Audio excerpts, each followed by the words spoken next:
if anything, yeah, because I know they're just gonna do like someone who sounds like Bender. They're gonna try. It's gonna be bad. Yeah, the first time he needs to get electrocuted, and there's no one else who can do that sound. Yeah, and then it's gonna be and then they're gonna try. And why is my voice box different? Yeah. Yeah. Years of smoking and drinking has finally corroded my voice box.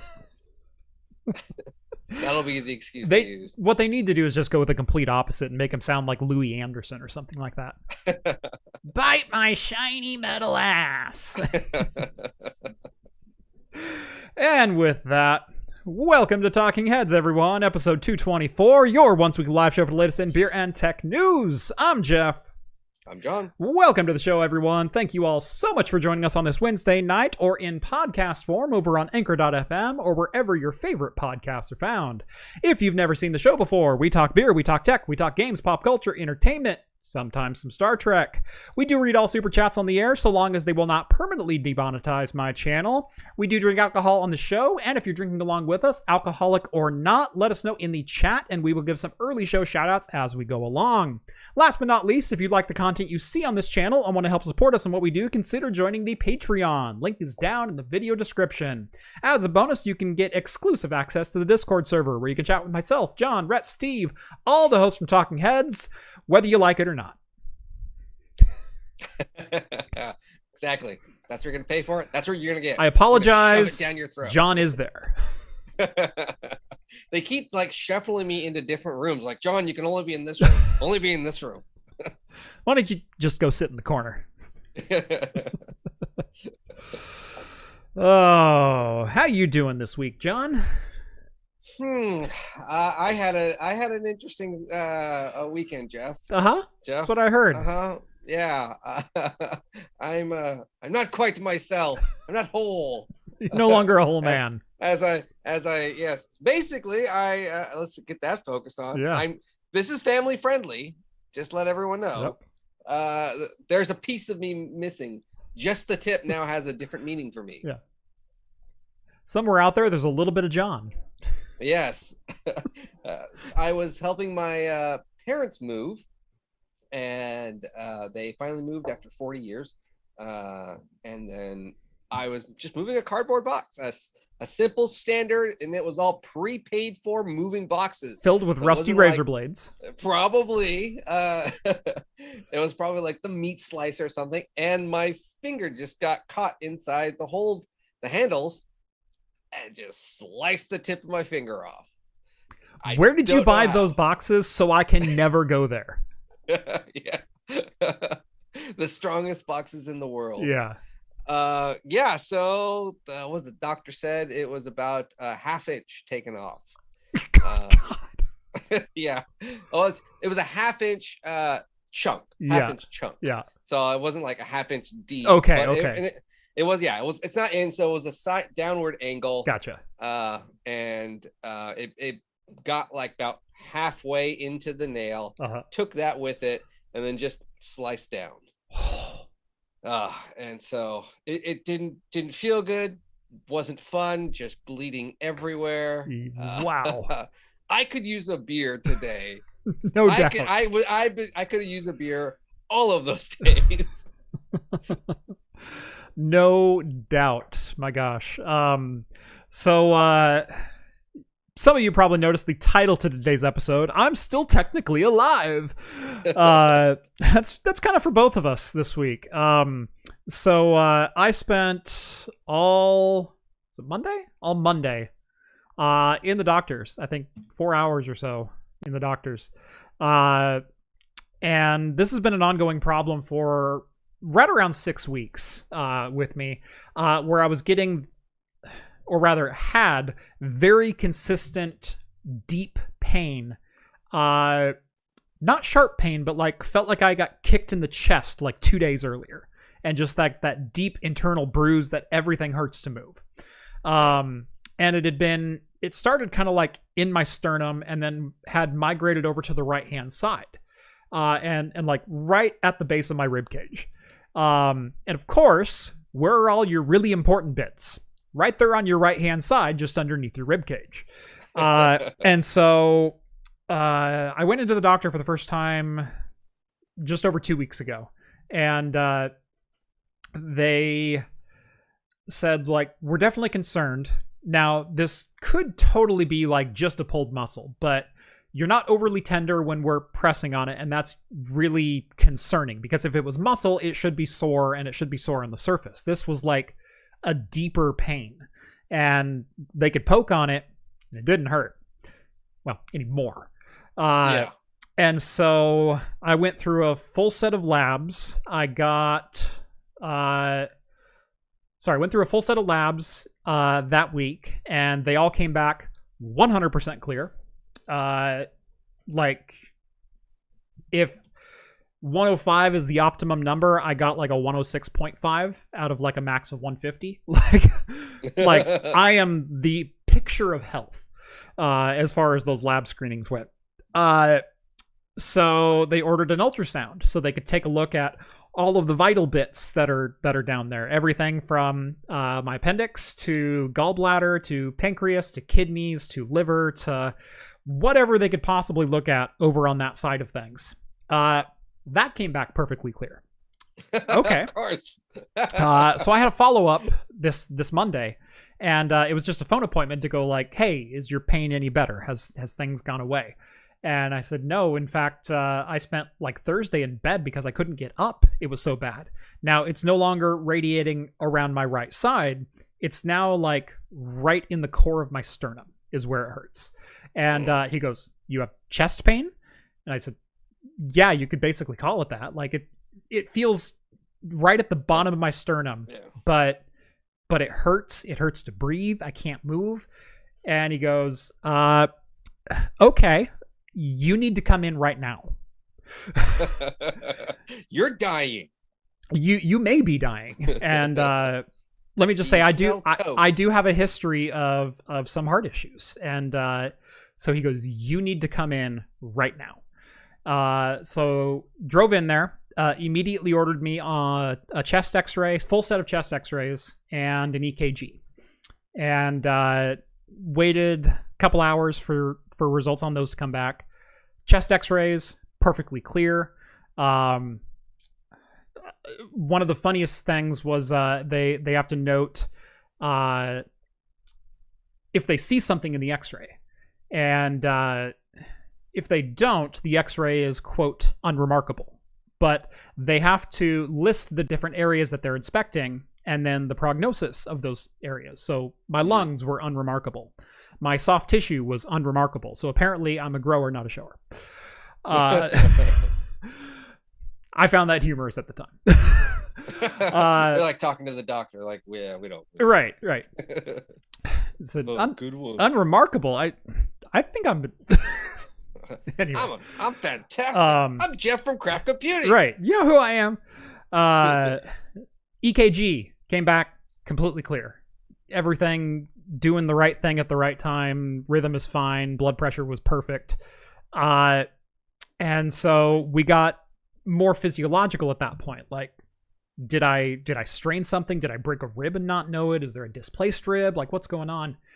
And so we're going through all these different checks. And finally, he pokes me right at the base of your sternum. So your sternum kind of comes down, and then there's this little pointy bit at the end, right? Yeah. He touched that little pointy bit, and I almost died because it hurt so bad. So what my prognosis is I have a xiphoid process injury.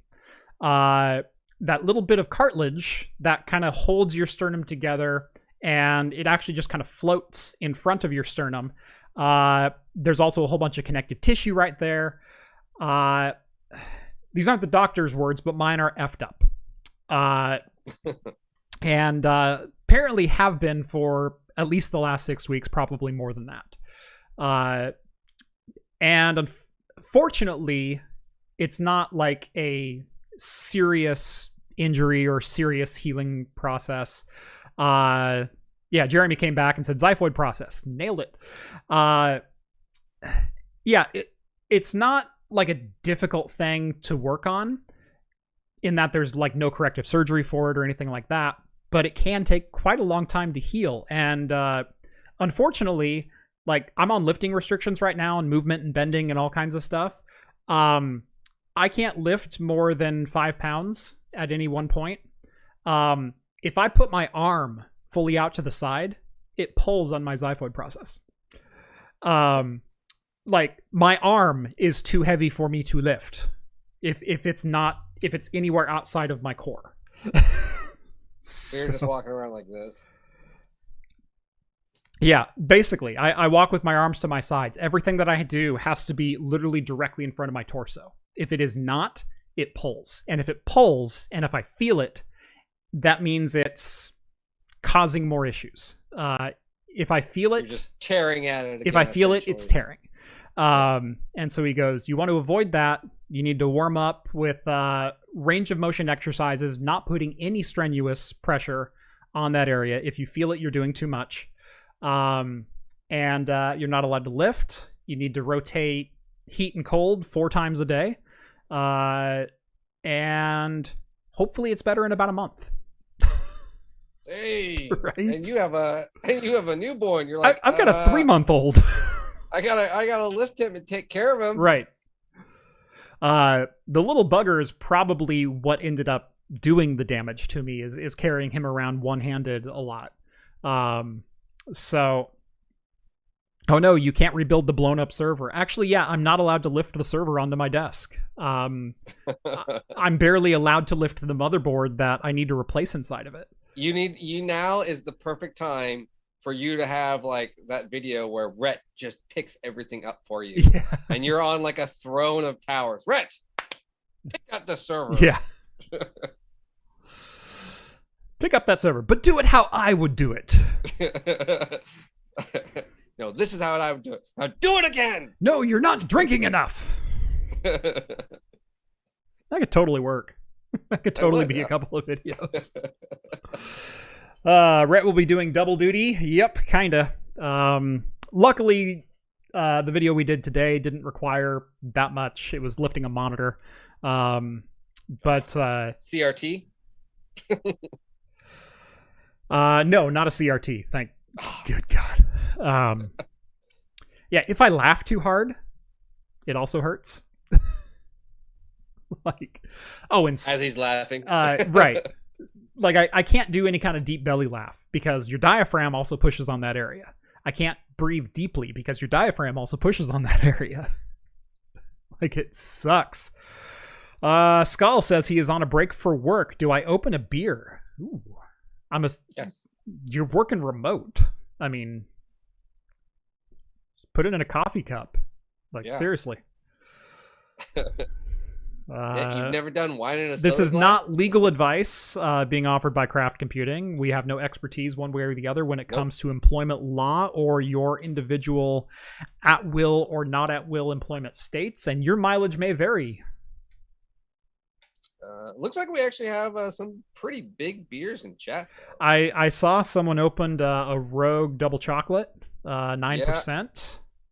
Yeah. I have someone's having an old Forster 1920 neat. Oh. And then we got Bourbon County brand Cafe de Ola Stout 2019 John Jay. Nice. So so that one. Then there's Jason's doing the Rogue Double Chocolate Stout. Yep. So what do you got? Good stuff. I am doing a tour up the Willamette Valley here in Oregon. I've got 3 that are brewed right here in the valley. Starting down in Eugene, I figured I'd go south to north today. Starting down in Eugene with the Ninkasi Citra Falls. There we go. So I bought that pack too. Yep, you have to. You have to buy the pack. Yeah. So the way them and Hop Valley get you is they have their staples, their staple IPA packs, and then once a quarter, they will release a new beer that only comes in those 12 packs. So you get 3 bottles. So you have to pay them $20 and drink what is honestly some very good beer in Dawn of the Red and Total Domination and Tricera hops or whatever else they're throwing in there right now. Because I wanted to try the Citra Falls. So I'm drinking the Citra Falls. I bought that pack. Hop Valley does the same thing with their stash pack, and you know what? I have one of those in my fridge right now too. So do I. I bought it yesterday. Nice. So yeah, starting with Ninkasi Brewing down in Eugene, Oregon. What are you going with? I'm gonna go with I have to empty my beer fridge of particular beer, so this is going to be kind of a weird mix of the two, but I'm going to be going with I'm not proud of this, but a nice jammy sour. It's peaches and cream. So by Weathered Souls, so 6%. 2 weeks ago. This is go ahead. Pretty tight. Yep. This is so. I think this is going to explode. Yeah, it's going to pop. Yep. Yeah. Speaking of jammy sours and might pop, 2 weeks ago I had a jammy sour blow the bottom of the can out in my fridge. Oh. And I didn't hear it go off. There it goes. But yep, I didn't hear it go off. But and I hadn't been in the fridge lately because I wasn't drinking anything because I was on alcohol restrictions for over 2 weeks. Luckily, my liver and kidney and everything else is fine, so I can drink again. Yeah. So I hadn't opened my fridge in 2 weeks, and I opened the fridge and went, "What is that smell? What is that ungodly smell?" Oh, the middle shelf in my fridge is like blood red. with it's actually the jammy that I gave you. It was it was the Hydra. Oh, the Hydra. The Hydra. Yeah. Yes. Yeah. That's what blew up in my fridge. Oh. And so, like, think of like a blackberry cobbler exploding and leaking all over a shelf in your fridge and then dripping down the sides. Like, that's what I had to clean up. A full pint of it. Oh. Well, it's just sad too because that's such a good. That was beer. such a good beer. Oh man. Yeah. I opened it and I went, I know what that is. Oh no. Yeah. Oh no. No, it's my standard pour. 20% beer, 80% head. That's how you get them. That's how you save the most money. I thought you were just about the tip though. Not anymore. Not anymore. Not anymore. Cheers, John. Cheers. As soon as I can get to mine. Head. John's going, I'm gonna get you. Aroma's not very pleasant, actually. It's kind of stinky. I noticed the face you were making. Yeah. Did I have to unplug it and let it warm up to clean it? No. Luckily, not much made it down the sides, and that cleaned up pretty easily with a magic eraser. But the stuff that was sitting on the shelf, that literally glued all of the beers that were on that shelf to the shelf. Oh, yeah. And so I had to remove the shelf from the fridge and put it under hot water to like break up the beers and separate them out. It was ridiculous. It was like harvesting xenomorph eggs. Yeah, no, it was awful. Never want to do that again. Oh. Let's see. There was a couple more. There was Novella Hub is having an Anchorage, Wake the Others, triple IPA, 10%. I've had that one. That is delicious. Yes. We have David H is having Frog Alley Brewing Winter Ale from them from upstate New York. Skull's got a Revolution Brewing Cryo Hero. Ooh.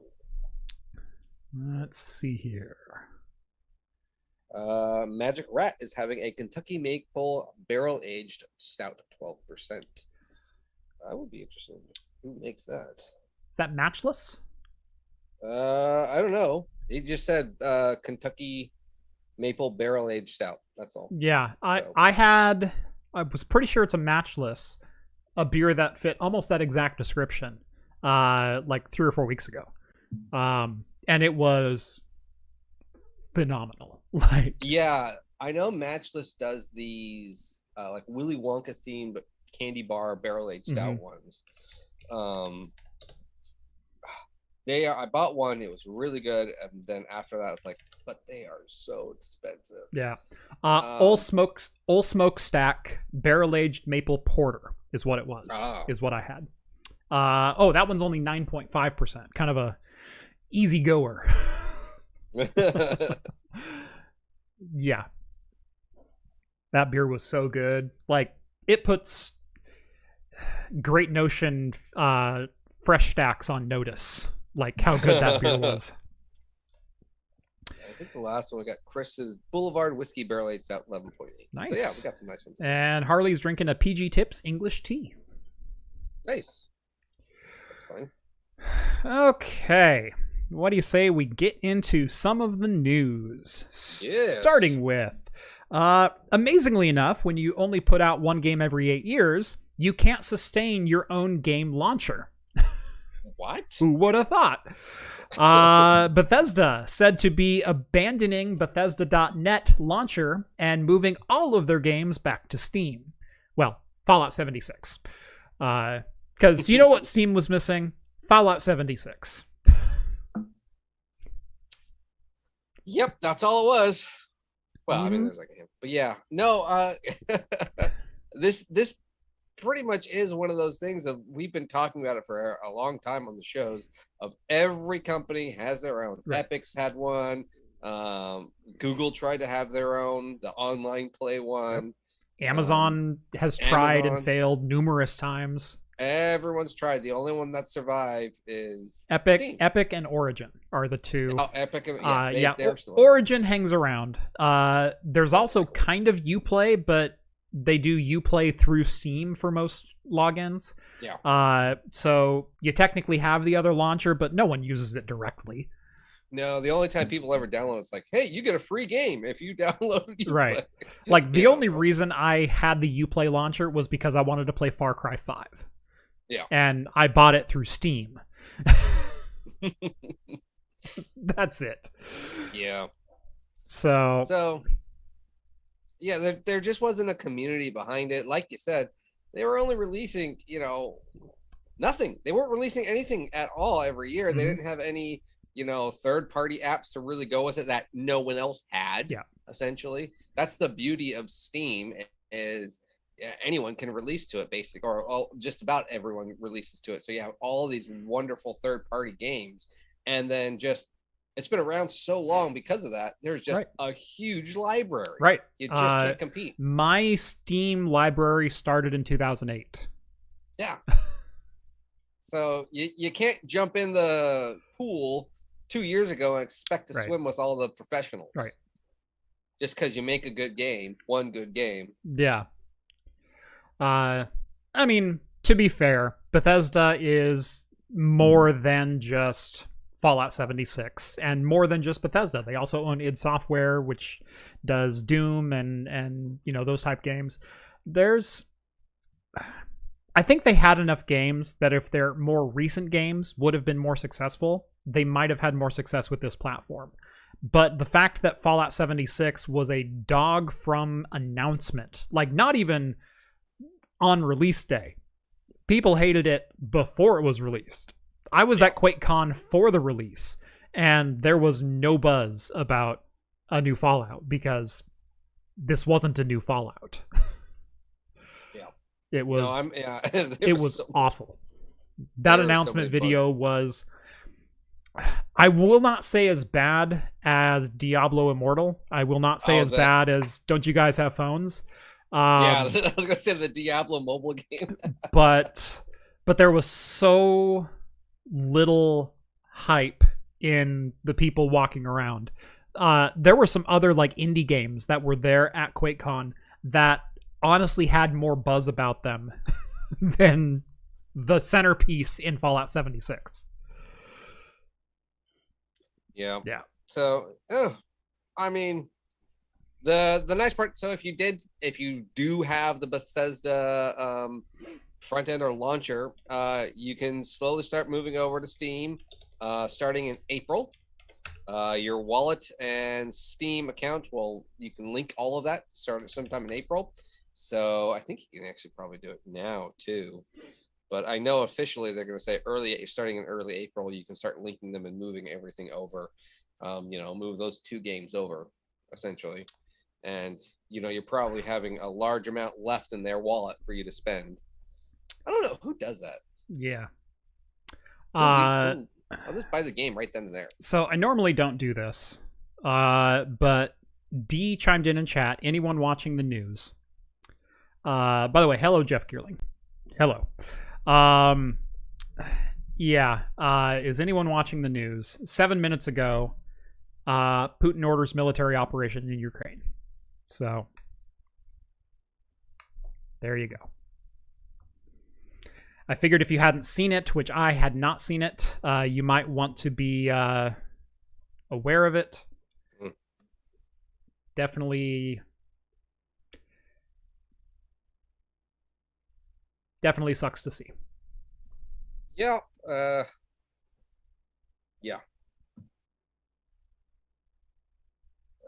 I'm not looking forward to additional news to come in the morning. No. I have to sleep at some point. So yeah. Yep. This sucks. News is bad for my blood pressure. Yeah, mine too. I don't read a lot of news outside of tech, although I do stay up to date with a number of different ongoings that I'm interested in or passionate about. By the way, fuck you, Greg Abbott. I don't even care if this video gets demonetized at this point. Fuck you, Greg Abbott. For what this time? For whatever. I don't even live in Texas. Yeah. Boy, Bethesda shutting down seems kind of small potatoes now. Well, so it's just like Fallout 76.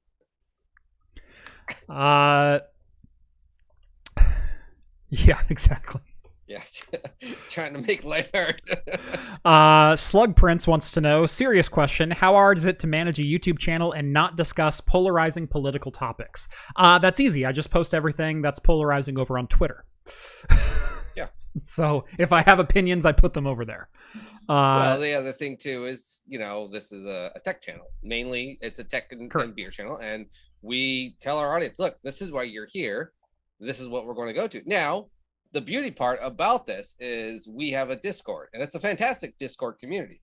And there's an area there that we easily can able to talk both sides, any side, whatever, as long as they're facts. We have a COVID and political chat that has not been shut down in over 2 years.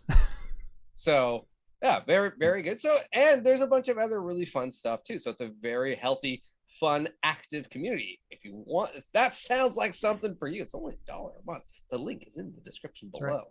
Right. Way to turn Russia invades Ukraine into a plug for my Discord, John. That's a leap for a segue Linus would not have made. Oh, this can be.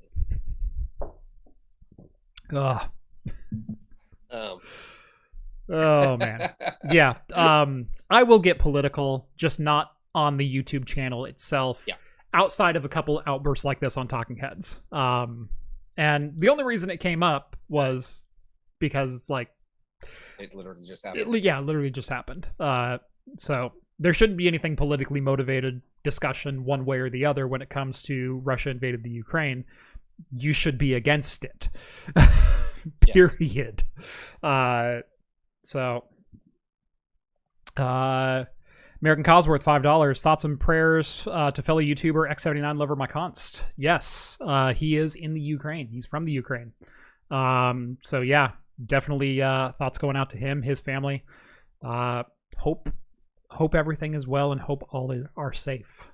Yes, definitely. Yep. Yeah. Brought to you by our other sponsor, the Discord, Patreon, and Float Plane. That's exactly right. Now we still have to do 90 minutes left in the show. Man. I think we can do it. I think we can. I think we can. So, Come with us, won't you? Yes, as we tried to navigate today with some lighthearted tech and beer news. Starting with, I guess the next story is one of the coolest little projects that I've seen in a long time. And that is that a hacker has put together. You can call this you have to call this a cyberdeck. Cyberdeck is the wireless nomad computer that you can either mount to you or is super small and you can take anywhere. Not a laptop. Think much more compact than that, and think basic functionality or basic sensors or telnet terminal access or things like that. The hacker on the go if you were watching Swordfish. Or Justin Long in Live Free or Die Hard. Like think of that, but not stupid. I thought of Justin Long the second with the membrane fold-out keyboard. Yep, exactly. That's exactly the rubber dome that no typist would ever be caught dead using. Right.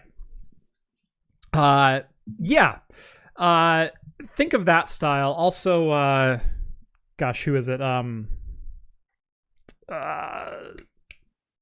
Voidstar Labs. Zach over at Voidstar Labs does a number of different cyberdeck projects, and he's got his cyberdeck wrist-mounted one that is just freaking badass. This one is much more up my alley. I'm not really about wearable electronics. I'm about small and portable electronics.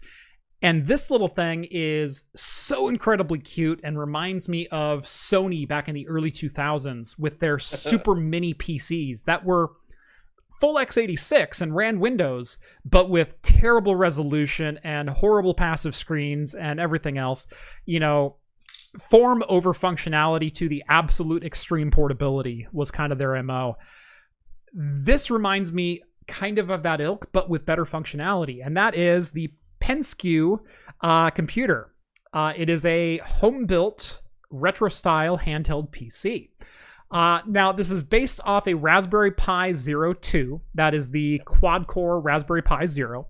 But the claim to fame in this thing is it has a full 48-key mechanical keyboard on it. It's pretty sick looking. That is a full mechanical keyboard.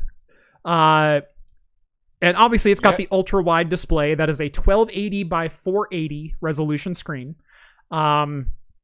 So perfect for, Telnet or SSH or, whatever the remote access client of your dreams is.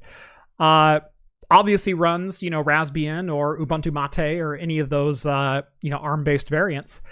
The hinge on it is a repurposed hinge from a Game Boy Advanced SP.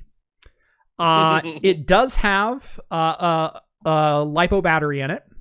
It's got a Bluetooth module. It's got a keyboard, obviously Bluetooth and Wi-Fi with the Raspberry Pi Zero 2. It's got a little microcontroller for the keyboard and a full 48 keys of typing mobile bliss. The clickety-clacks. The clickety-clacks, yes. I was just sitting there thinking, I bet Maniac Geek is just like, I could turn those keys into so many cool things. I want to build one of these. I totally want to build one of these. I have no practical use for it, but I want one. It in the background. It's freaking cute. It in the background. It is absolutely adorable. I love projects like this. I really, really do. And I saw this one and I went, I have to have it. Luckily, it is completely open sourced. You can get the CAD file or the STLs and 3D print your own casing. All of the hardware is just off the shelf components. I think it's using an Arduino Teensy for the what is the keyboard controller? Arduino Pro Micro. Yeah. Okay. Oh. So yeah, very, very simple. Runs QMK, open source keyboard firmware. You can completely customize your key layout. Actually, it looks like it could be smaller too. Interesting. Yeah. It's just cool. You just want to open it and be like, see what that case is over there? Yeah, open it up. It's a fully typable key. It's not one of those mesh pad button, rubber keyboards. No, this is a real keyboard. Like I said, design-wise, this so reminds me of those old Sony Vaio Ultra Mobile PCs that they were trying to make popular for business executives and whatnot. Or the God, remember the HP Jornadas? Remember those Power PC, Windows CE powered devices? Yeah. I actually did have a Casio mobile PC like this. Now, it was a MIPS processor, and just an absolute piece of garbage. but I had one, and it ran quite well.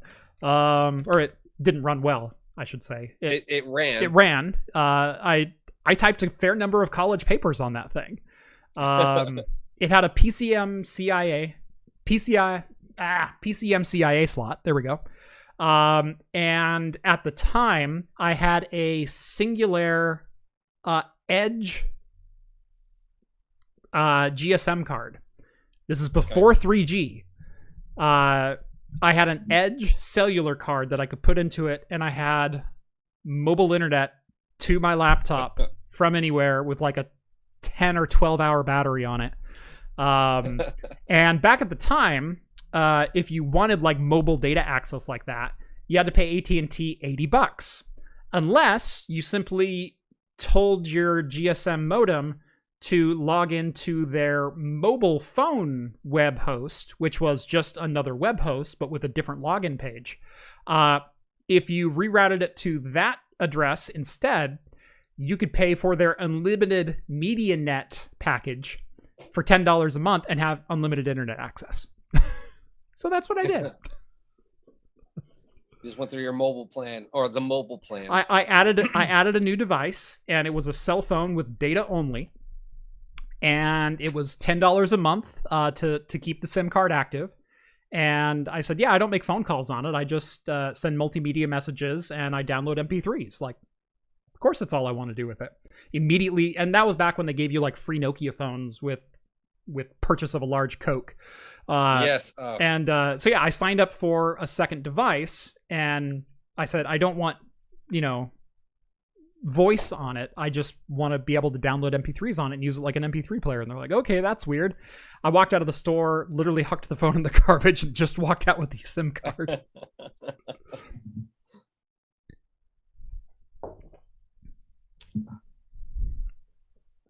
Yep. Yeah, it's a fun little looks like a fun little project. I mean, again, it's one of those things of like, am I going to do anything with it? No, but I want it as check out this cool thing that I have. Right. Check out what this does. It's fun. It's quirky. It's wacky. It's one of those things of just like, once you get older, you just like accomplishing certain things, and then having it yourself, and you built it yourself, and you're just like, it's going to sit on my shelf. Right. That display piece cost me $120, but I built it. Right. And it's cool. Right. I have a number of projects like that around that my visor that I built. Yeah. Like the time that went into making and finishing that and sourcing, everything that went into that, I'm probably 30, 40 hours into that. And if it's for craft computing, I don't roll out of bed for less than like $150 an hour. And so you take like 30 hours into that. That was an expensive prop to build. Yeah, exactly. It was like, I just wanted it. And by the way, I wish I had the opportunity to not roll out of bed for less than $150 an hour. I don't do consulting work for less than $150 an hour. How's that? For craft, for craft, $20 is $20. Yeah. You're like, oh, my chest hurts. It's $180 an hour. Yeah, no kidding. On the time of the month. There's, yeah. Serve.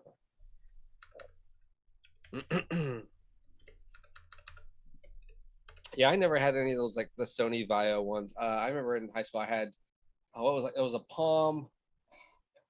What is it? Cast or something. Right. It was just an old Palm, black and white, personal tablet thing. Mm-hmm. But I had a mechanical keyboard that slid open. Yeah, you had the Razor or the folding keyboard. Yeah, it was like a folding keyboard, and then you unfold it and then you slide out and lock it in. All of my high school notes were done on that. Yeah. That thing. That's all it was. Most of my high school notes were done on a handspring visor. With graffiti. I didn't even bother buying the keyboard because I was faster with graffiti than I was typing. Oh yeah. So yeah. I had a number of really cool mobile devices back in the day. I had what would essentially become the Ultrabook. It was another Sony Vaio, but this was a 12.1-inch laptop with a Pentium 3 low voltage processor. It was one of the first Centrino laptops. Do you remember that branding? Intel Centrino. It was their ultra mobile, low volt, long battery life. This is back in the day when floppy drives and CD drives were still like expected to be included in laptops. And this had nothing. This had a single RAM stick for expansion. It had a Pentium 3 low voltage processor, 12.1 inch 768 display. And that was about it. And this tiny little trackpad. But it got like 7 hours of battery life. Yeah, back then, that's amazing. Right. I had a docking station for it at home that I could plug it into just about any device that I wanted. It had, a couple of USB 1.0 or 1.1s on it. It had a parallel port. It had serial. It had the dock, I believe, also had a CD-ROM drive in the side of it. So I could still like load CDs into it and whatnot without getting weird. But yeah, I had one of those for a while too. Oh. I wish I still had that one because it was super cool looking. It was the very, very vintage Vaio purple and silver. Like it screamed late 90s. So like as much as like the Apple, the clear silicone apples. Mm-hmm. Yeah. Yeah, the old G3 Max. Yes. Yeah. I've owned tons of G3 Max. Like double digits I've owned G3 Max. Same with Emacs and later on the Intel 17-inch iMacs. Like I've owned probably 30 or 40, if you add them all together in total of those machines. Oh, good stuff. Good stuff. Yeah. So yeah, I think I'm going to build a Penske. I think I have to. It would be well. Now you do, Now I and then you have to document it, obviously. Right. Someone mentioned in chat a Trio 650. I still have both my Trio 650 and my Trio 680. I had a. Gosh, what was it? After Palm was purchased by, I want to say it was HP. They came out with a couple different models. There was and they rebranded it to Palm because HP owned Palm, and then later Handspring and Palm went back together, and then HP bought Palm, which also got the Handspring assets. So the Treo came out with, so now it was the Palm Treo instead of the Handspring Treo or whatever. It went weird. I'm trying to remember the name of the little Treo that they came out with. Because I had one of those. I didn't like it. It was buggy. It didn't work all that well. I always wanted one of the Palm Pros, one of the Palm OS based Palm 700s. They were a metal phone. Oh, by the way, I had a visor phone as well. I had the cellular expansion for the Handspring visor. I always wanted a Palm Pro. It's called the Palm 700. They came in two variants. It was the Palm 700 or the Palm 700W, which came with Windows CE.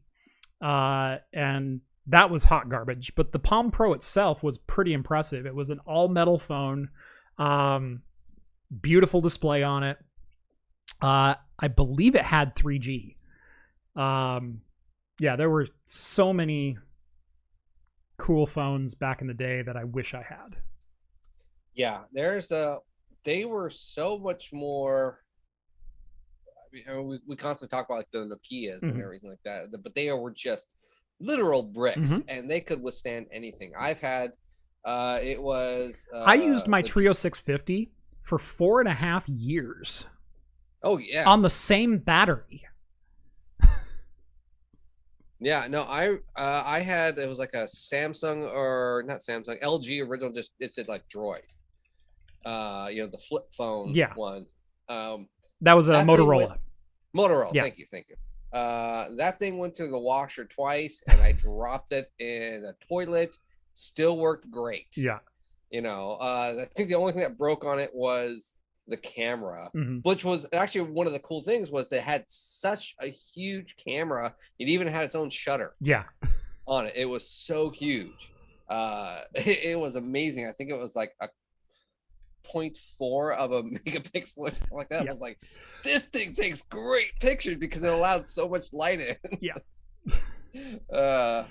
And then I had let's see, I had the Nokias for the longest time. Then I switched to crappy flip phones, and then I got the Motorola Droid. I had 2 or 3 versions of that one.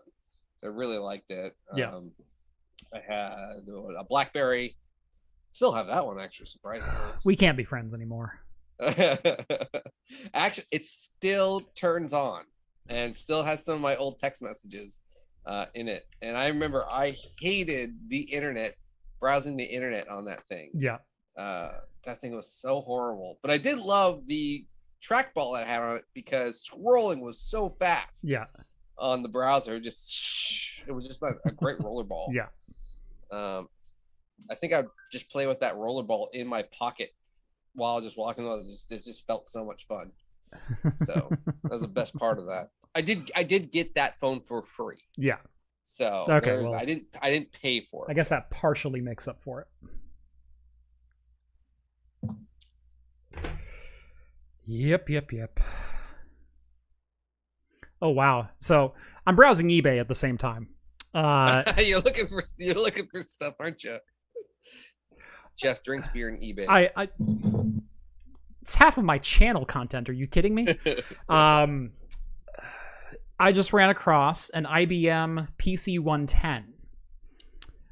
For those who don't know, the PC110 is the super tiny, it's IBM's version of the Palm Top. But this is like before, this is Windows 95. And it has, I believe, a 486 SX 33 megahertz processor. And they're super rare. I just found one new old stock on eBay. Oh, yes, I see it. You gonna buy it for that price? No. Oh my god. As far as nostalgia goes, like my limit is usually about $50. Are you sure? Oh wait, yeah. All the indented keys. Yeah. Oh, look at that. That is, what I love is that they have a picture of it, and they're like, "Hey, check how cool this is! It can run Wolfenstein, or Doom." Yeah. Here we go. I'll throw it up on here so we can all oogle it. There we go. 3,000 Canadian, or a bargain price at just $23.56.55 US. You still have to pay shipping, which to the US would be $179. But this is the PC110. At least the disassembled one. This is supposed to be new old stock. I think they maybe just have every bit of it because they have the original box. Yeah. But why is it disassembled? Maybe to show it's all original parts. I see he has revision C with the jumper cables on it. God, look how the thing's the size of like a Xbox, or the thickness. Oh yeah, totally. It's tiny, but yeah, that is just crazy.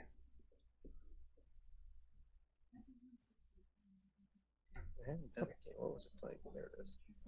What is this? Cool. Oh no! Yeah, no. The pictures keep going and going, and then I think he reassembles it all toward the end. Yeah, but this should give you an idea of how tiny this thing is, because that's the VGA ribbon cable for the display. So these are like 1/4 inch, 3/8 maybe. Yeah, well, he's got a couple. Once it's assembled, he has pictures of him holding it next to his hand. Yeah, like these machines are tiny. A little further down. I forgot one key feature. This was also a telephone. Oh my gosh! See this right here? Yeah. And this right here, you could literally hold it like this and use it as a phone, as an analog phone. Yeah, so there's his hand. Right there, yeah. Yeah, these things were tiny. If you do want to see a review on one of these, LGR has a phenomenal walkthrough on one of these. But yeah, it's fun stuff. I like old stuff like this. Moving on. Then you always constantly kick yourself, be like, I used to have something like that. Why did I sell it? I used to have some tech that I sold for like $10 that's now selling for like 1,000. It's like, ugh. Yeah. Can't keep everything though. The moment you start doing that, people are like, you're crazy. You have everything, all these storage boxes. Mm-hmm. You need to go buy 15 acres to go store it all. Not that I did that. Right. Where are you going to put your beer fridge? I'm going to make all those land ones where it's underneath. Oh, yeah, there you go. Just get some old storage containers and bury them. There we go. Yeah. Yeah, make yourself a little stout cellar. Yeah, there we go. Just make sure they're not fiberglass. Make sure you actually get the steel ones. They don't bury well if they're fiberglass. Collapse. Valve. Seems like every week we talk about something new with the Valve Steam Deck. And this week is no different. Valve is reportedly testing native ports for the Steam Deck for Linux, in addition to Proton. Now, this headline is a little weird to interpret. Valve is testing essentially if developers port their games from Windows to Linux, will they see better performance if it's a native Linux port versus using Proton with the Windows native game? And actually, the results so far have been kind of surprising.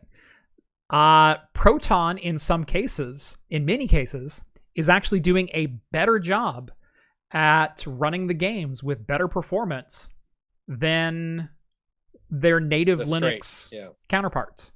And this is all running in SteamOS, in SteamOS 3.0.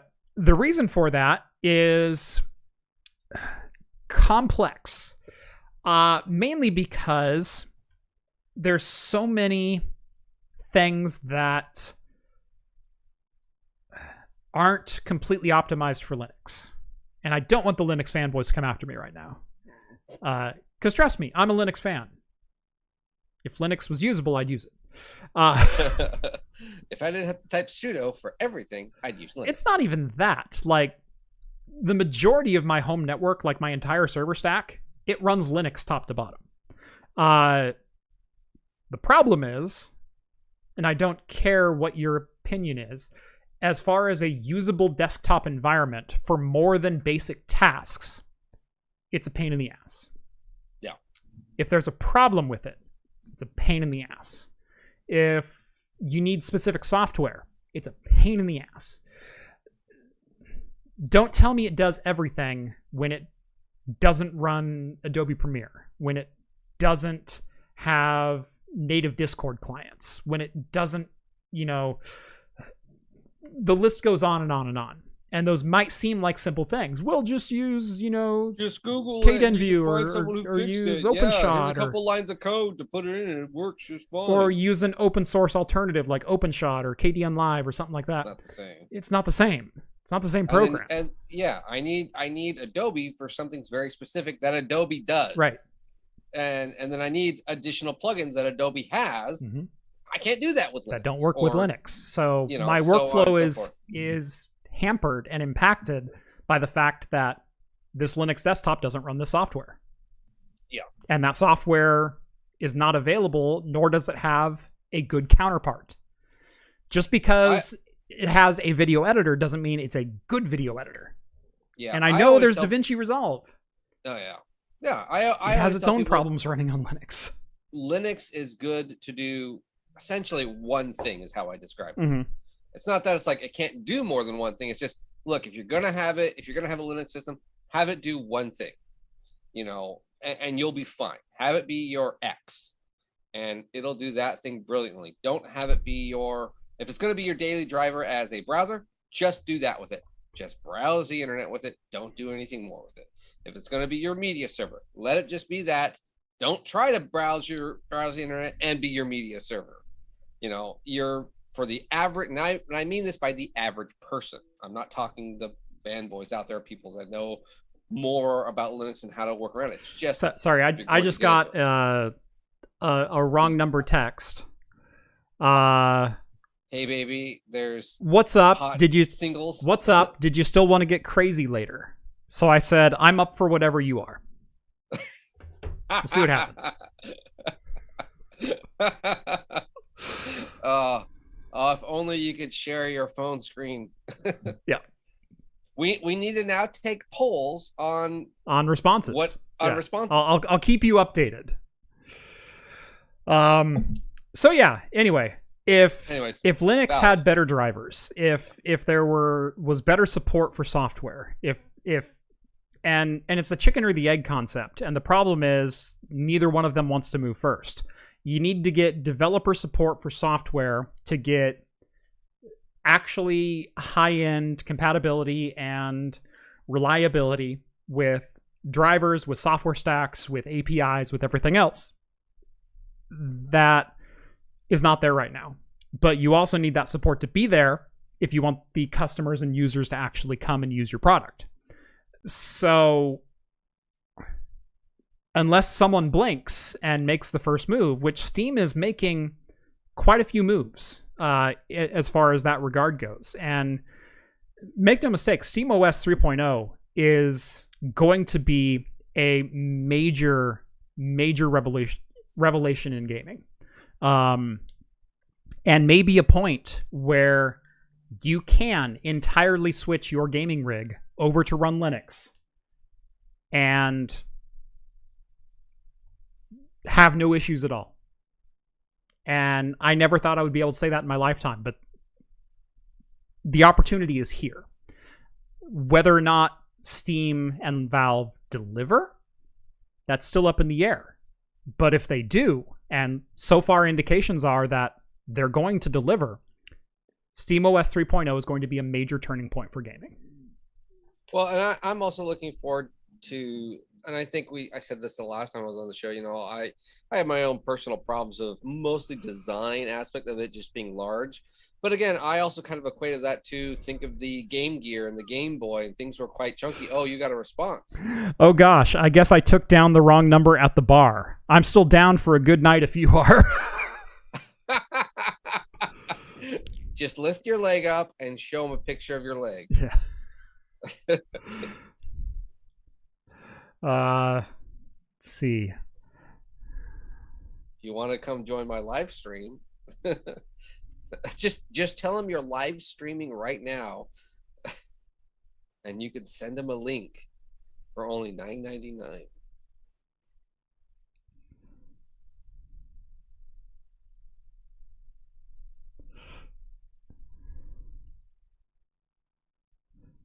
All right.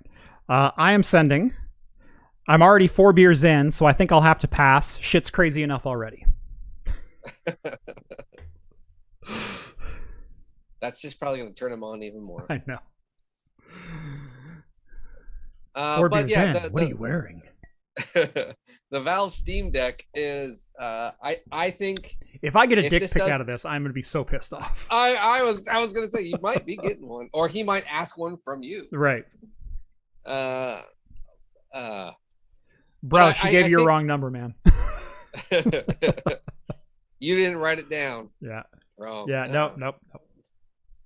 But I think it's more of a design, and I think over time, I do think the software and hardware in this works very well and will work very well. It's the large chunkability of it. And I think over time it'll evolve, just like, the Xbox the console aspect of it. If you remember the old Xbox, the original, not the one, but the original one with the big green X, was just huge and was just a giant PC. Over time, slimmed down. Hardware does slim down. And I think probably the Steam Deck 2 would probably be very revolutionary. I was sitting there equating it to not the Xeons. Oh, what now? I'm sure you're sexy, but could I get a pic? I'll send a few more. Okay. It's a catfish. Oh. Yeah. Still, it was funny. It's a catfish. I can't show the phone right now. But yeah, I think this is gonna be like, I think the Steam Deck's gonna be like the Ryzen. The first one's really good, and second and third gen are actually going to be the really big, amazing ones, and everyone's still just dipping their toe into the Steam Deck. Yeah, type of a thing. So, but with stuff like this, because stuff is always coming out, new information about the software, the hardware, people are integrating things, and that's the best part is the Steam OS system is Linux compatible, and I believe they're trying to work with Windows too.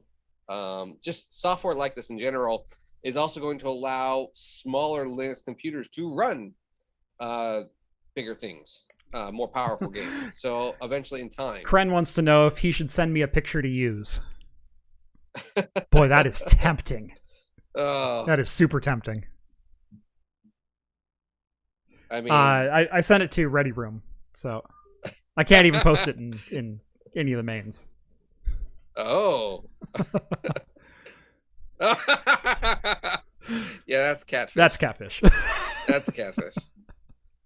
Oh yeah. But yes, you should. Trolling for idiots by putting double D's on a hook. Zzz.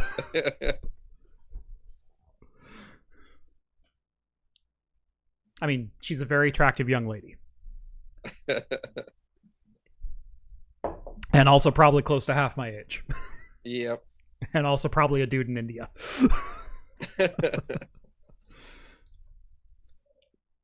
The one thing though, there was an interesting aspect that people did have curiosity about this port, or the fact that the Steam Deck is kind of basically deciding which version runs better. There was a concern that certain games show her feet pics. certain games may have a native Linux port, but their downloadable content doesn't. Yeah. And they were wondering how something like that would work and how would the game more often than not, downloadable content is not an additional executable. More often than not, it is game files that are added in that are just raw game files. Now, obviously, this varies with every developer and every studio and how they publish and things like that. When you download Horse Armor for Oblivion, you don't launch the executable for Oblivion with Horse Armor. You launch Oblivion and it loads in a package that has Horse Armor in it.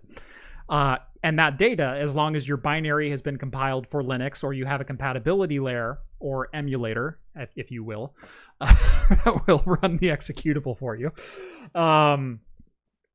Then it just reads that data as if it were a native data file, because to the executable, it's just a native data file. Hobbit feet pics. Tech Geek sends over $25. Thank you very much, good sir. $25. Gotta run for work as per usual. Good night, and hopefully you both start healing up and feeling better. Have a wonderful rest of the night, Jeff and John. Thank you very much. I do appreciate that. Cheers. I will say I'm not overly comfortable sitting here. I put on a good face, but pain level's about a 3 trending 4. It's definitely noticeable.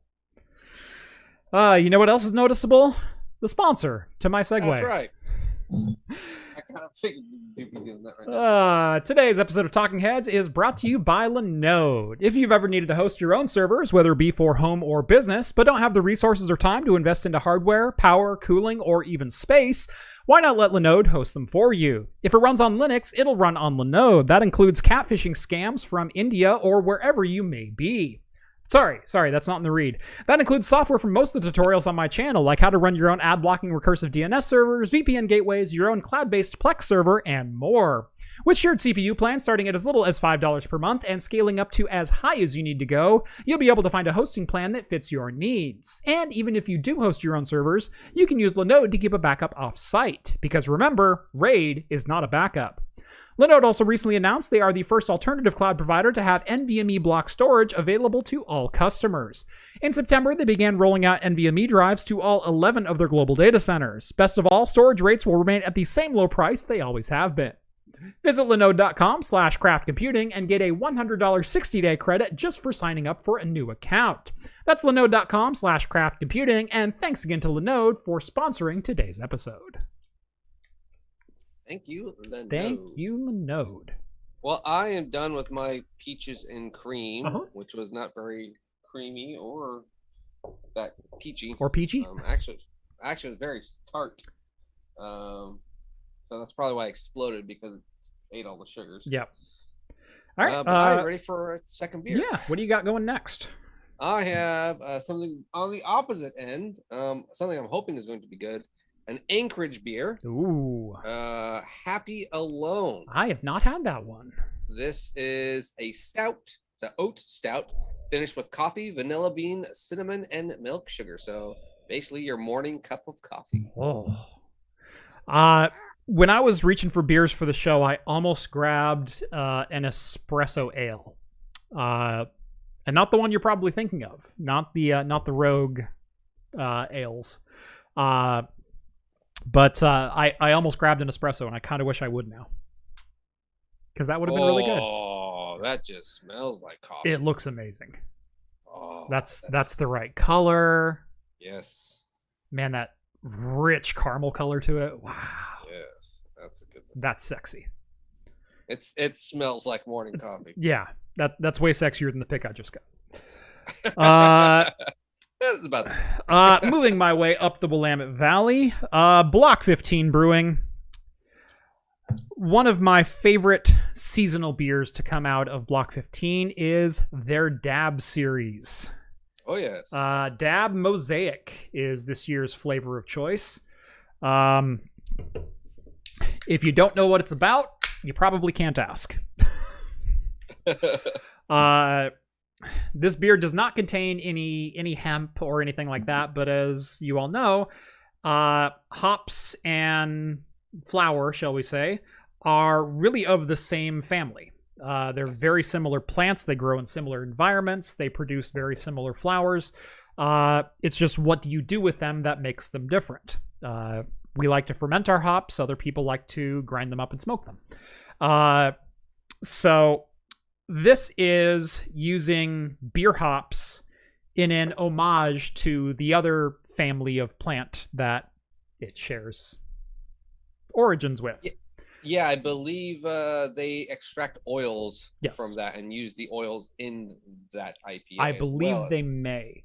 The Dab Lab Mosaic. Mosaic is a single hop exploration of one of the most multifaceted varieties around, boasting a complex hop palette with citrus, berries, pine, herbal, and tropical fruit character. The Dab Lab series focuses on vibrant hop-forward ales that prominently feature hop extractions.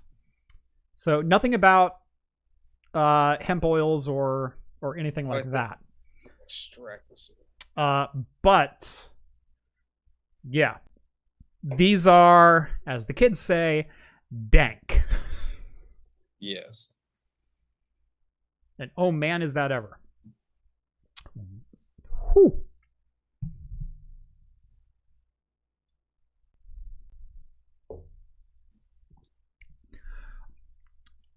Oh wow. I need a fork to get through this one. Really? Nice and thick? That is chewy. What percentage is that? 7. Wow, Like it's not really? even that high. Yeah. And I feel like I need silverware. And I'm not even kidding. It's a meal. Yes. I mean, this is a salad with croutons. It's...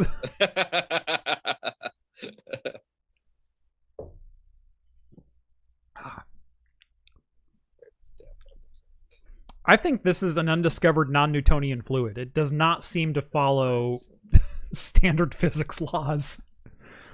I feel like I have to chew it. It is that thick. Well, that's good. Maybe I'll get a couple of those next month. They were in a 4-pack for $10.99, I think. Oh, really? Like, it was not bad. Are you doing, well, you're not, are you still doing, or you did it last year, I don't know if you're doing it, are you doing Mixology cocktail? March? Yeah. I may. We'll see. You may. Okay. Wow. Undecided at this point. I might do Mixology March. I think that needs to be a normal staple. A normal thing. Well, I will have to decline. I'll still be drinking beer. I'm going to do something very special for my so I've heard. Yes. And so I haven't talked to you about this either. No, when you said chewing, I was like, I could use something like that. So I think this beer will actually fill you up, John. Good, because that's why. Well, yes, I was looking at it. It just can't have any adjuncts in it, so that's why I've been drinking these that have adjunct sugars and things in it. So it has to be a traditionally made style beer. Yeah, you can't have the lactose additives and things like that. Yeah, jammy sours or anything like that. You know, boo. made with cookies in it. Or cereal added, brewed with Reese's Pieces. Yeah, can't have anything like that. It's got to be a standard beer. I already have 2.25 cases of beer on standby, special Belgian beer. Nice. So that the announcement will probably go out next week. So very cool. I can't wait. I'm very interested, actually. You're like, yeah, I want to do that one. I could do that. Maybe. Yeah, why not? Sounds like fun. That's what I said. And then, you know, the whole entire time I'm like, yeah, I got this. And now it's getting closer. I'm like, oh man, I'm kind of nervous. Right? I did it. What are you doing for breakfast? That's what you're nervous about? No, I think I'll be fine. Okay. I think that'll be fine. I figured it'd be, you know, shower, and I'll be fine by the time, you know. Yeah. And it doesn't have to be a big one or anything like that. Yeah. No, I've done intermittent fasting before, and it actually worked quite well for me. I've done that too. Yeah. And so it works great. So, and I can still have straight black coffee. Mm-hmm. Oh, nice. So and water. Excellent. So it's like, okay, I'll just have that. Yeah. Who cares about 30 calories one way or the other, right? Yeah. So that'll be fun. So, but as soon as you posted, you were like, "Oh, look what I get to have for lunch." I was like, "Jeff, you just wait." Yeah. Right. Every day, I'm gonna remind you. Guess what I get to have? Hey, John. The reason I don't post every day is because it would get old. That's true. All right. We do have some beer news to get to. We do. You like NFTs, right? Don't you ever accuse me of that again. Well, if NFTs are not your thing, if crypto stuff is not your thing, I think I can sell you on something that you would probably like. How would you like to invest in bourbon barrels? The physical barrel is not a receipt for the barrel? A physical barrel, Jeff. This is your barrel. I'm going to ask how much. That I don't know. But no, so there is a company, I believe they're out in Chicago, Kentucky, that is doing... Kentucky. Well, yeah. They are doing essentially, instead of crypto, is buy a barrel or barrels. Buy a brick with your name on it. Buy a brick with your name on it. We're going to use it, or we're going to, you know, a distillery is going to use it, but you get a percentage, or you own it. And essentially, it's an investment over time. These barrels get older and older and older, and they're more sought after by distilleries. They're wanting, 5-year, 8-year, 10-year age barrels that are taken care of. And now it's worth X amount of money, and you now own that barrel over time. It's kind of an interesting concept. It's called Cask X. Okay. And so you can own your own. You own barrels. stocks of whiskey. Yes, essentially. Without having to make and sell it themselves by opening a distillery. Investors pay everything off in advance, including taxes and insurance and storage fees. After that, it's a waiting game. So we, just like a distillery would, we wait for our spirits and investments to mature. And how do we collect? That's my biggest question. Yeah, I didn't really see that part. Right. I would be under the assumption that you're betting on that barrel being so old, and places are sought after for that barrel. I don't know if you own the liquid versus the actual wood aspect. I think you own the wood. Right. Follow-up question. Whoever's buying these barrels, I would assume, would need to sign a contract acknowledging that they don't own full rights to the barrel, and so on and so forth. Like, call me skeptical. I won't mind if you call me skeptical, but call me skeptical. This almost seems like a quasi Ponzi scheme. Could be. I mean, it really could be, but like NFTs. Whiskey investment specialist. Select the office nearest you. So we got Los Angeles, Sydney, or Hong Kong. All right, so I'm not going to either one of those. So let's go to Los Angeles. Bourbon barrels or Scotch casks investment. Accounting. I don't know. Wealth management resources. Uh-huh. How's that monkey drawing working out for you? Hey, that $500 investment is only at $359 now, so it can bounce back, Jeff. It'll bounce back. But yeah, so this would be, I just thought it was an interesting thing. I more enjoyed the aspect of the way this article took it for the NFTs. Yeah. And knew it would piss you off. You guessed correctly, sir. I was like, I like the way they framed this. This is going to piss Jeff off. I know I'm going to do the intro. I don't know. It'd be kind of a fun. Actually, I didn't get a whole lot of time to look into this article. I might actually look into it more. Yeah. If you do own the rights to the wood, because I wonder if they almost act like a broker. Right. If they did, they that, would have like, to. hey, they would, they take a 30% cut, and then this barrel moves from distillery to distillery for, they need to age something, and they have to buy it, but then they're taking, 30% for storage, shipping, and blah, blah, blah. The thing would be that, kind of like stocks. Let's say I buy 15% of a barrel. Okay. That barrel, as new American oak, is probably going to be used to produce bourbon, because you have to age bourbon in new American oak. And these are supposedly brand new barrels.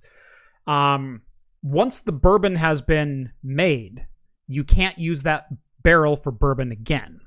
So actually what happens a lot of times is American oak barrels will go over to Scotland to make Scotch. And whatnot. So let's say a bourbon maker ages their bourbon for 4 years, which is pretty standard over here. They then send them over to Scotland to age for between 4 and 12 years, because it has to be used oak barrels over in Scotland. So you're looking a minimum of 8 years, even after the first resale, of the barrel. And then wherever the barrel goes, is the company going to be like, this is long-term investing with a brand new idea. That's basically what it. Yeah, 10-year storage included. So you're looking at 10-year investment minimum right there. Even just for buying, procuring, aging, and reselling, you're looking at a 5-year minimum. And then to make it worth anything, you're looking at 10 to 12-year minimum. And that's for a standard bourbon and a low to mid-range scotch, which is not going to be necessarily a highly coveted barrel at that point. I mean, yes, there are places that want those types of barrels, but they're not going to spend thousands upon thousands of dollars for that one unless, you made an Elijah Craig 18 and then was sold to Scotland, and then they made Glenfiddich 14. Okay, we are how many years into the life of this barrel now, and it might be worth something at this point? Yeah, that's the one. I wonder how much you have control over, like, what's being aged in it. Right. Who's aging it, and how long is CaskX going to be around as my broker for this investment, and what happens if they go under with my money? Yeah. Call me skeptical. You're more than welcome to. But like you said, I'm betting this is one of two things. This is either one, it's going to be like that if it is a decent price, because I've been looking on here, I can't find a single thing about price. Yeah. The only thing I've seen about price is, hey, do you make over $200,000 or more annually? And it's like, oh, okay, so this is obviously an expensive investment, right? It's not like, hey, I want to own one barrel. Craft Computing's going, I'm out. Yeah. Well, because I was sitting there thinking, I was like, okay, I've seen barrels on Craigslist and everything that are for sale. It's like it's like $50 for wine. Yeah. Like $200 for like a bourbon or whiskey, something like that. And that's that's like a Pabst Blue Ribbon whiskey. Yeah. Well, yeah. This was aged for 5 seconds. Yeah. It touched wood. What more do you want? So I'm sitting there thinking, okay, this barrel's probably, $400 or $500 for the investment. So then it's either rich, extremely wealthy people who love bourbon and and scotch, right, who are like buying them up, or it's that novelty wife that bought her husband one barrel, right? Like, hey, you technically own a barrel, and then and you're technically a lord, and I technically have a star named after me. Like, can we move along with this crap? I framed my lordship. Of course you did. It's right up there. I refuse to recognize the state of hops and brews. Yeah, the communist state of John. I'm telling you though, I'll go buy a couple People's more. Republic of hops and brews. I need a 1x1 inch 3D printed castle. I'm gonna go plop it in that plot of land. We could totally make that happen. Do you want to moat with that too? We need like a GPS transmitter with a webcam on it with a battery life for 10 years. Yeah. That way we can always see what's going on in my land as I lord upon it and look upon the peasants from below. It's funny, on a side note, when I was in the doctor's office, because I've been stuck so many times recently, the nurse is sticking me again, and she goes, so I know you have like pain and whatnot, but overall, like, how are you doing? And I said, well, I'm kind of tired of getting poked with needles every other day. Don't know why that was relevant. That just came up. It just came up. Just random thought. Yeah, I'm kind of curious when my parents unpack their boxes. If they're going to find your finger? Well, that was we were talking about that because we thought we found the box because there was a bunch of blood on it, and then ended up being like 5 or 6 boxes had blood all over it because I think it was like me swinging my arm. Oh God! Yeah.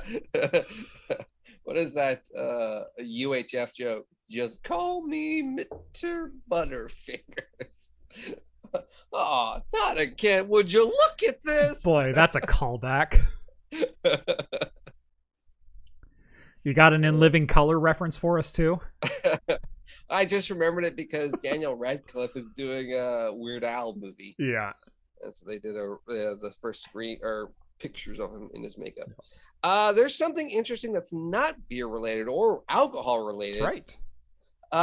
But it's Pepsi. Pepsi is doing something interesting with their cans that other beer companies have been doing for a very, very long time. Specifically, Guinness has been doing this for a very long time, and Pepsi is adopting what they are doing. Also, Left Hand. Left Hand is also very Left Hand has popular done for this. Left Hand does it a little bit different. Yep. So the interesting thing about the Pepsi is actually more like Guinness because they're using a tiny little widget in it. And where Left Hand is just carbonated with nitro. Right. So we are talking Pepsi. It's releasing the very first nitrogen infused Pepsi with a widget of nitrogen. So once you open the can, that widget breaks and seals. If you ever had a can of Guinness, you'll feel like it's almost like a marble. Now you'll have Nitro Pepsi, a creamy Pepsi. Okay, but I mean, it's like a root beer float, so you're getting a Pepsi float. Yeah. Essentially. I mean, it sounds good. It sounds interesting. I'm willing to try it. And they're coming out with a draft cola and vanilla draft cola. So, hey, whatever. Yeah, cool. I'll give it a whirl. I'll try it. Yeah, I have no problem trying it. Although the one thing people have always told me that have ever tried nitro beer that don't drink beer is that it tastes flat. Yeah. It always tastes flat. It may be creamy, but it tastes flat. And I'm wondering with Pepsi and like sodas in general, for me, I like that over carbonation. Yes. I like the bubblies. It kind of almost makes it fresh. And as the carbonation goes, the aromatics are constantly popping in my nose, as I'm drinking it. I'm curious if this is just going to taste like syrup, like once the head goes down. Right. So I was like, oh, this is great for half of it. And the other half was like, oh, this is flat soda, essentially. Yeah. Now that you bring that up, I don't know how popular this is going to be. I mean, you can't have this on ice either. That's true. You'll diffuse everything within like 2 minutes. Exactly. Interesting. I'm curious. I mean, I'm betting this is probably going to come in like a 4-pack. Yeah. Because they're seeming to come in the tall 16-ounce boys. Yep. But it's coming out beginning March 28th. So a couple days, end of the week, basically. I'll be on the lookout for it. Yeah, if I see it, I'll probably buy one or two. Yeah. Just to be like, I want to try this. Big Spoon just chimed in and said $5. Thank you, Big Spoon. I am too a lord, lordbigbigSpoon.com. Can't handle all these noblemen around.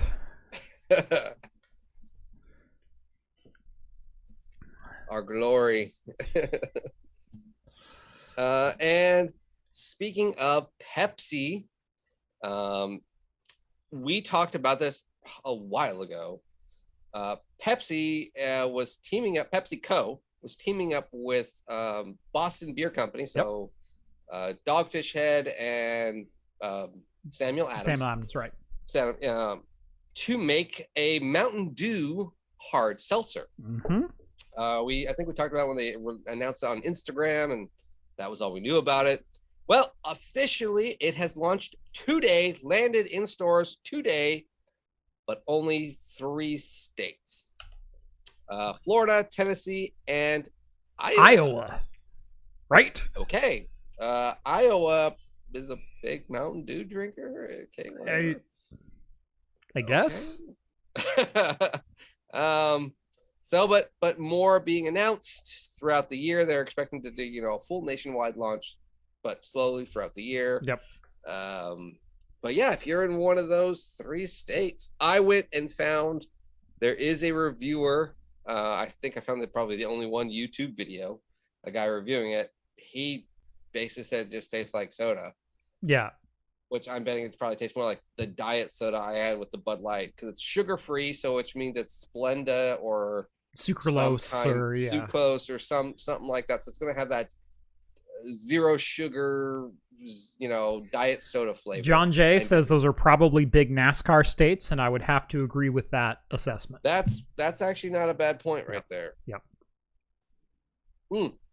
The other interesting aspect is, for some reason, they're selling these in the 12 ounce and the big 20 ounces. Yeah. So they're just like, you're going to get it. You're getting the big tall boy. Yeah. I'm not normally a think of the kids type person. I'm more of a, if you do a good job parenting, your kids will probably be fine. Although every kid is different, who knows? But in this case, because Mountain Dew has always been that teenage drink, a teenage brand, it feels a little weird. It feels weird. If you look at even the packaging of the 12 pack, right, it kind of just looks like, it's new. It's like the Baja Fresh Mountain Dews or something like that, or the Lightning Stinger, or the orange, the Live Wire, or whatever. Saying the word hard Mountain Dew doesn't really this is alcoholic. It's the same brand. It's the same logo. It's still right on message point for all of their other stuff to be extreme. Right. I mean, if they brought back Dew Shine, I call it something else. You can associate it with Mountain Dew, but don't make it the Mountain Dew brand. I mean, the logo is Mountain Dew in front, hard is behind it. Yeah. That's the thing, is they're pushing Mountain Dew in your face. Right. Hard's behind it. Yeah. Maybe slap hard over the Mountain Dew to cross it off or something. Or don't call it Mountain Dew. You use Dew and something else. Yeah. Hard Dew. Hard Dew. Hard Dew. Yeah. There you go. And you're still associated with the Mountain Dew brand, but you're not advertising that you're just Mountain Dew. And for me, it feels like you're just advertising that you're Mountain Dew. Yeah. And like I said, I'm not a, don't advertise to kids ever, period thing. I'm not a, Monster Energy drinks is a sign of the devil or anything like that. But there's a line there. And I feel this one is flirting with it a lot more than I would normally say. Yeah. No, I agree. It just looks like soda. It's literally like, here is grape punch flavored cigarettes, type of a thing. That's literally what this is. And a couple people point out that Mountain Dew was originally a mixer. Yes, I know. Mountain Dew was originally a mixer for whiskey. But it was very different from the Mountain Dew we know today. It was much flatter. It was a little bit sweeter. It was clear. It had some citrus notes, but it was not in and of itself a standalone drink. It was decent as a standalone drink, but it was meant to mix bourbon or whiskey with. We're talking 80 years ago. This is moonshine. Mountain Dew is slang for moonshine. It's exactly right. And so it was basically there to mix moonshine whiskey because that was so just burnt. Let's add something sweet to this. Right. Let's call it Mountain Dew. Let's sweeten it up, add a little bit of flavor to it, and all of a sudden you've got a nice palatable drink to mix with your moonshine. Yeah, the Mountain Dew green logo stuff, that didn't really hit till like late 80s, early 90s. It was even before that. Was it? Yeah. Oh yeah. Mountain Dew's been around for, I know it's been around for a long time. I want to say back in the 30s or something like that they were making it. 30s or 40s. But it kind of started becoming Mountain Dew like in the 70s as far as just a soda. Well, I'm looking at old Mountain Dew commercials, and even then, they're selling their advertisement is an old moonshiner. Mm-hmm. So they have a hillbilly and a moonshiner. Mm-hmm. So yeah, the hillbilly with the gut bucket. Yeah. Yep. Yeah. Yeah. So I understand its origins, but the problem is for almost 50 years, it's been advertised as a soda. And especially for the last 30 years, it's been advertised, at least 30 years, maybe 40 years, it's been advertised as the hip cool drink for teenagers. Yeah, it's the extreme sports, the problem is presented by Mountain Dew. Right. The problem is your average 14-year-old doesn't know that it used to be a mixer and doesn't know that 40 years ago they started advertising to teenagers. It's always been that way. Yeah. So it feels weird. It feels like it's crossing a line. I mean, I'm curious if their aspect was we're trying to, once you get to college, we're going to lose those customers. Let's hit those right out of high school. They're college drinkers, and we still got to keep them in so they can still be cool. I'm wondering if that's what their PR team was like. Let's push that aspect. I'm sure they are, but which is not a good. I'm not saying it's a good, but it's still not good, right? It's not morally correct in my opinion, and yeah, I'm having a hard time with this one. Yeah, more so than I thought I would. I mean, I'll probably still try it, but again, I probably won't even drink these as a regular. It's going to end up being one of my reviews that I have to go and buy just because. Really, but I agree with your sentiment. Yeah, really funny side tangent here. I used to work for Coca-Cola. Technically Coca-Cola Enterprises, not Coca-Cola bottling. So I didn't work for the people who made the soda. I worked for the people who distributed the soda. They're technically two different companies, but they're both Coca-Cola Corporation. Cool. In my orientation, they said, first off, you're going to get asked, and yes, the original Coca-Cola did have cocaine in it, but it was a very mild amount, and it was... So they're trying to rewrite history as far as what Coca-Cola was back in the day. Own it. Just own it. Just own it. Just we put it in there so you drink more. Yeah. We knew what cocaine was in the 1840s. Exactly. We knew what it was. I knew exactly what it was.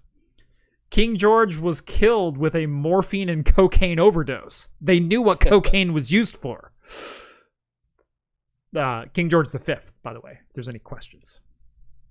Yeah. This thing's good. I'm still chewing. Man. This is morning coffee. It's great. It's not even creamy coffee. It's slightly sweetened black coffee. Mm-hmm. It's really good stuff. That sounds delicious. It is. I mean, I would have saved it, but it had milk sugar in it. So I was like, yeah, you got to drink the lactose ones pretty quick. I got to drink the lactose. I got to drink these first. And that's what I was trying to get these out of my fridge now. Yep. I had, what was it yesterday? A guava, something. It looked like liquid cotton candy. It was so pink. And I think I even got a sugar rush from it because I was standing up and my wife's like, "Are you okay?" I'm like, "I feel dizzy."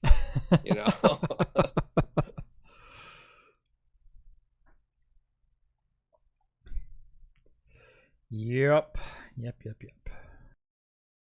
Well, that's it for today. As far as news, I think we did pretty well with what we had. Right? I thought it was an entertaining show, and we got 20 minutes left. And we'll take some questions in the chat if you want, or we'll just end up talking Trek or something. Right. If I don't get a question in the next 45 seconds, we're gonna shift to Trek talk. We will. So you have been warned. Because that's starting up. Right? Next week. Holy crap. 10 days. 10 days. 10 days. 2 weeks. So next time we're on. No. Yeah, next time we're on, then we'll be able to talk Picard because it's on next Thursday. So 8 days. Yes, I know. Why couldn't it be on like Tuesday? I know. Or Wednesday morning or something. Why are we the last publication to talk about Picard? Come on. Come on, guys. Let's move it over. We might have to switch the show to Thursday night. Yep. John J wants to know, hey, what server case was on your desk in your most recent video? What's really funny is you're the only person to ask that question, John.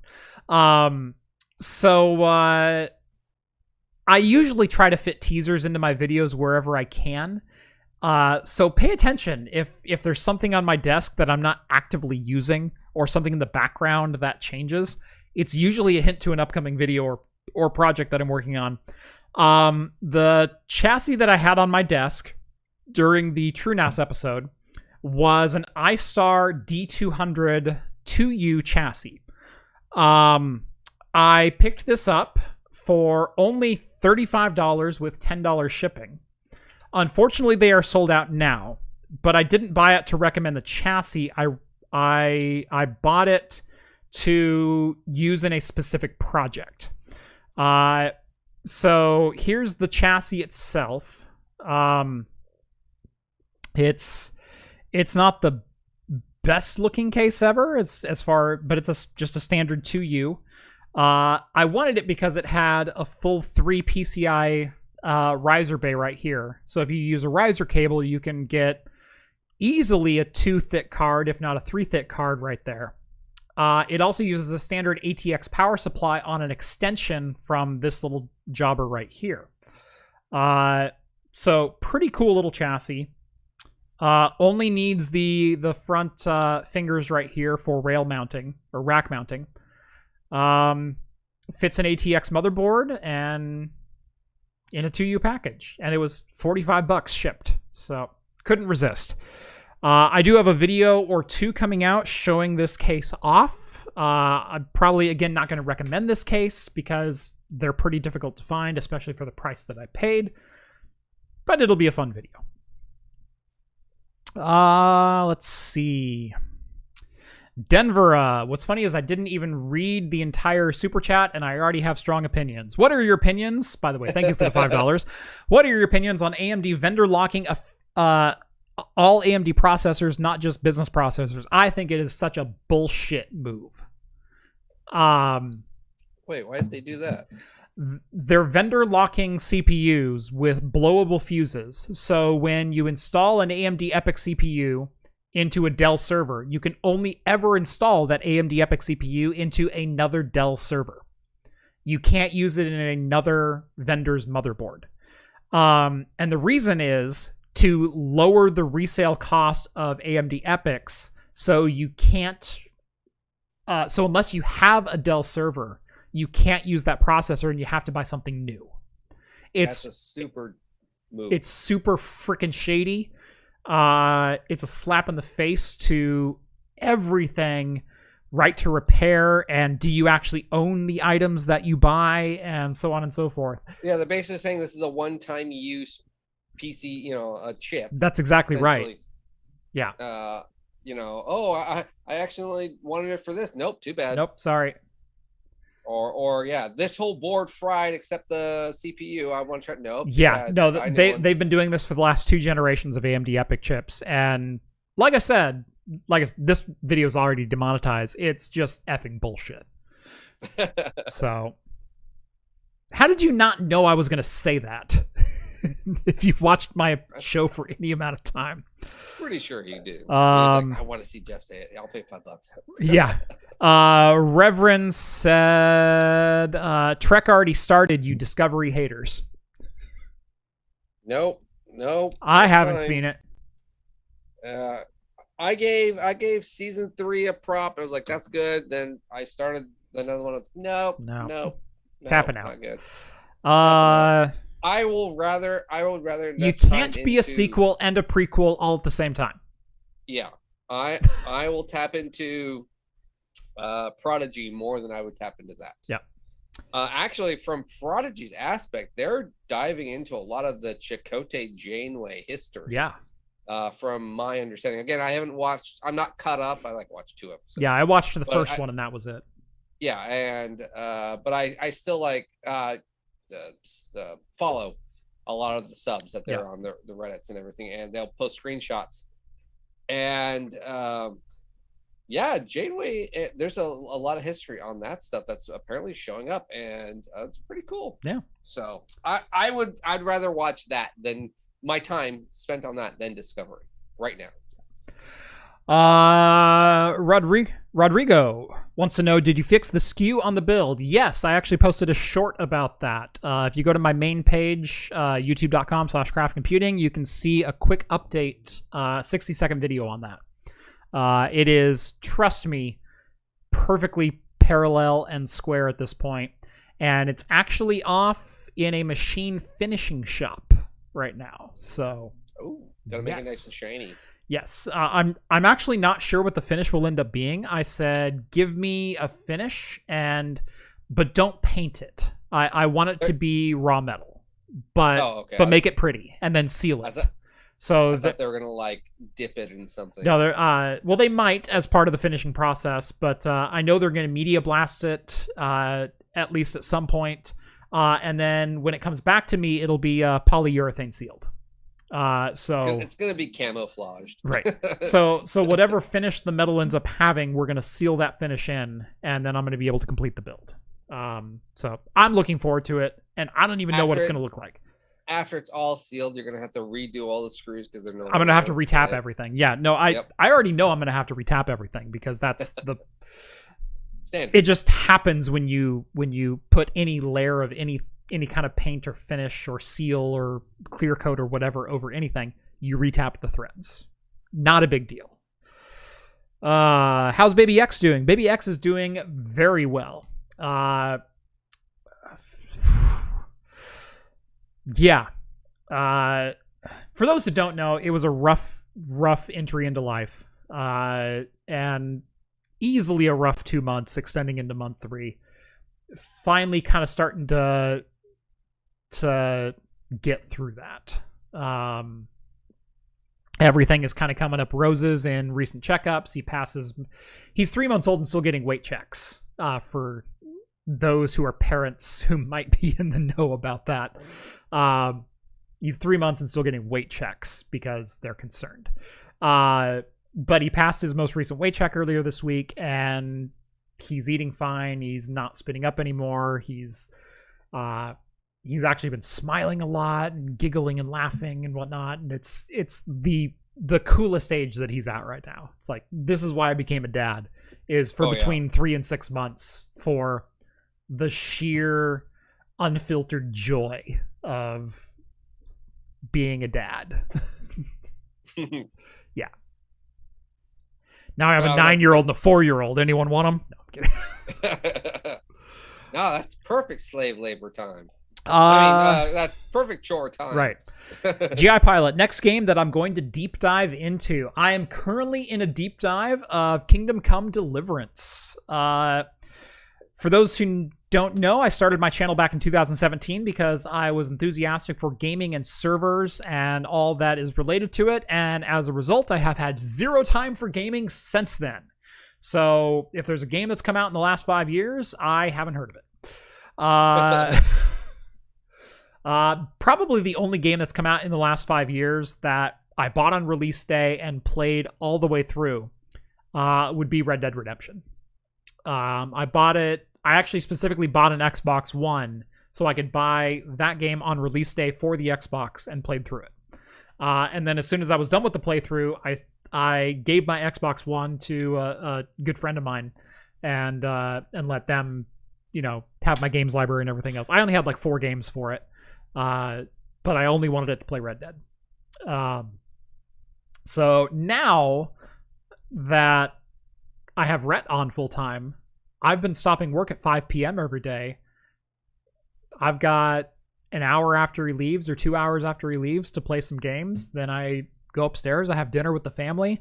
We've got another hour and a half before bedtime. So I've been playing with the kids and having all kinds of fun. And then when they go to bed, I've got a couple more hours to burn playing video games. So I'm like 17 hours into Kingdom Come Deliverance at this point, and I'm just meandering through, and it's an absolute joy. Like, I'm enjoying every minute. God, it's a I'm gonna beautiful explore the game. whole map. Oh yeah, and I've been methodically taking my time through it. The problem is with Kingdom Come Deliverance is there are, if someone says let's meet tomorrow morning, they mean it. So you can actually miss out on main game quests if they say report to your station tomorrow morning and you don't report tomorrow morning. Like, you've got a 2-hour window to be available and in position to meet the person you're supposed to meet, because they'll go on and do other things and then be pissed at you later. That's pretty interesting. Yeah. In one instance, I had 5 minutes to get ready, like 5 real world minutes to, you have this meeting with a bunch of noblemen, and then they said, I want you to join the investigation party and head out with Captain Reynolds. And, and by the way, Captain, give him a mount. And so they give you a horse. And then they immediately, have you walking out the door on a balcony overseeing the courtyard, and then there's steps going down. If you don't walk down and report for duty, they'll just leave without you. And you don't get to do that mission. So find them walking through the forest. Nope, you didn't report. Sorry, screw you. Yeah, no, it's pretty funny. And they don't hold your hand in this game at all. There's find the hidden camp based on blood clues on invisible trails through the woods. Good luck. It's a lot of fun. I've been digging this game. When is going to be a video for Multi-Seat and Sunshine and Moonlight? I've actually been kind of in the process of writing a video going through pros and cons of both Parsec and Sunshine and Moonlight. And I've been using Moonlight and Sunshine a lot more internally for game streaming here at my home.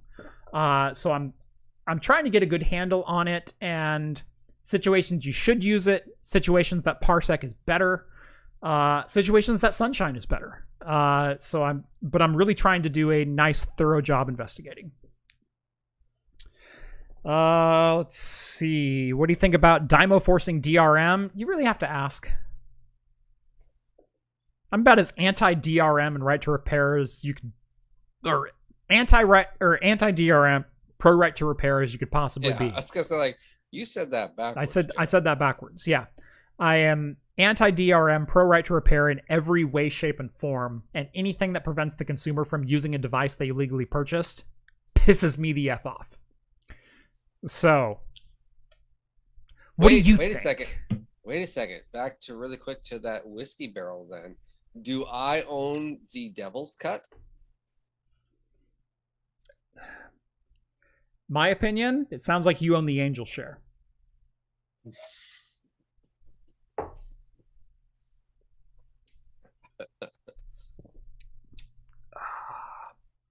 That joke had layers. Years and years worth of layers. Yep. Your children. I want to buy your children. How much? How much you got? 82 Celica says, I feel that my son was in the NICU for 6 weeks because he aspirated fluid during birth and got pneumonia. Close. Yeah. I feel you. Yeah, we didn't end up in the NICU, but he aspirated fluid.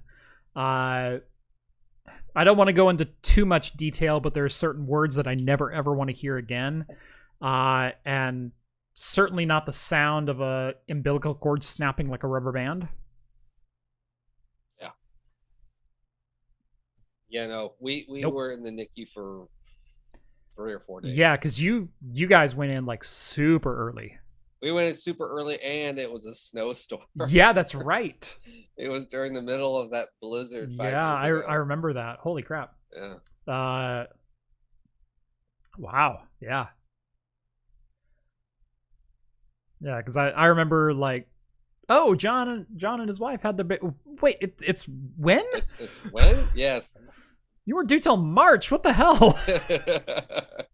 Yeah. Was it 7 weeks early for you guys? 8 weeks. 8 weeks. Yeah. 8 weeks early. Yeah. So.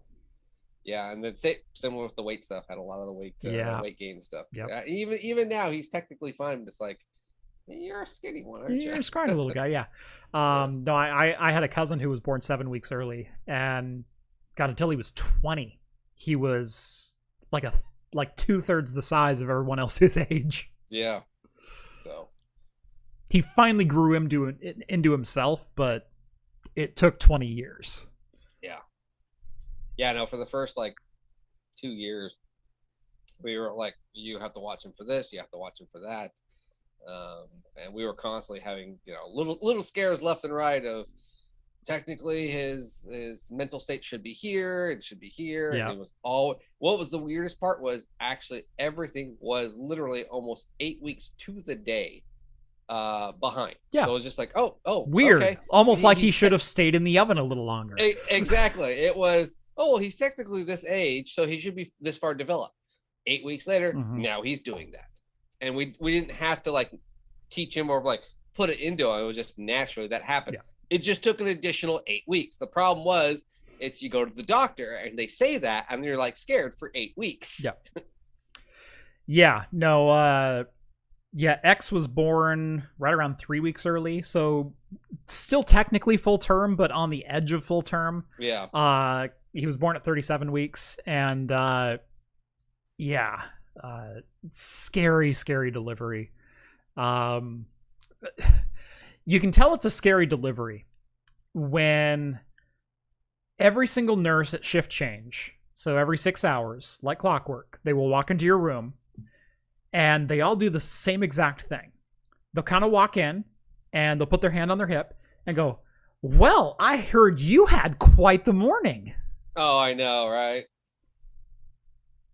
Yes. Ha ha ha. Ha ha ha. Right. And I understand from a nursing perspective, it's a coping mechanism. It's they're trying to get through the day and not dwell on who made it. They're also trying to break tension. They're trying to break tension. But at the same time, that was a traumatic fucking day. I saw shit I never want to see again. I heard words and phrases and experienced things that I would not wish on my worst enemies in the course of that day. There was one particular moment for about 5 minutes I wasn't sure I was going to bring either of them home. Yeah. I was terrified to my core. And at one point, 12 hours after the delivery, they're both doing fine. My wife kind of asks me, "Are you doing okay? How are you doing?" I said, "I'm perfectly fine. I'm here. I'm whatever you need. I'm here." She goes, "Okay, well, he's sleeping. I'm just going to take a nap. If you want to go down and get something to eat, that's cool." I said, yeah, I might wander down to the cafeteria. I wandered down, walked into the bathroom, and bawled my eyes out for 10 minutes. Yeah. It was an experience. It just all of that emotions built up, and you were pushing it down, and you just finally got that pressure relief. Right. I have to be strong. I have to be the strong one, and everything. Yeah. It was a day. Oh yeah. Yeah. It was a day. And what's really funny is you also know it's a traumatic birth when you're telling friends of yours who also have 3 and 4 kids. And you're just matter-of-factly spouting out these well, his cord was wrapped around his neck 3 times and whatnot. And I wasn't sure if they were going to live or die. And one of my friends, when we were retelling this, she goes, "Have you guys talked to anyone?" I do find that. And I went, "I'm fine now." Yeah, that's the great part. You have actually a good friend when at that point, okay, now the two of us can joke about it. It's right, it's right. Not joke about it, but casually talk about it. Right. And it's okay, this is cool. Yeah. Yeah. And $1 from Big Spoon. With no comment. That's it. Yep, just $1. Thank you, Spoon. Lord Spoon. Yeah. For less than $1 a day, you too can feed can feed a craft computing 3-month-old. Bull crap. His formula is a lot more than that, Spoon. Come on. I know you're good for it. Spoon just had his own kit too. Did he? Or did he have? Oh no, or did he announce it? He announced. Yeah, he announced it. I didn't think he had the kid. Yeah, I don't think so, but they announced. I mean, I've been a little out of it the last couple of weeks, but yeah.